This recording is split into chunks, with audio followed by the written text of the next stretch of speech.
من هنا هاخدكم لفقرة جديدة هدخلها في التحليل، وفقرة تقييم اللعيبة. نبدأ بمحمد الشناوي اللي انا مش هحمله تماما. غلطة الجون مش غلطته. الراجل شايل لك كورتين ما يتشالوش بصراحة. 5/10 محمد الشناوي. اكرم توفيق 4/10. عمل افتكاك للكرة على عيني وعلى راسي، بس الراجل مش باك يمين. اشرف داري 6/10. اشرف داري عمل يعني ماتش عالمي. رامي ربيعة 5/10.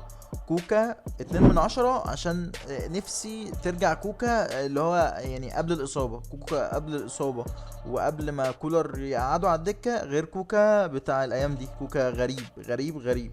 مروان عطية 1/10، ومش هتكلم كتير عن مروان عطية. أحمد رضا 4/10. إمام عاشور 6/10. حسام يعني حسين الشحات صفر كبير، صفر كبير. محمد عبد الله 2/10. جراديشيار الراجل عمل اللي عليه وزيادة بصراحة، هو 7/10 مستريح يعني.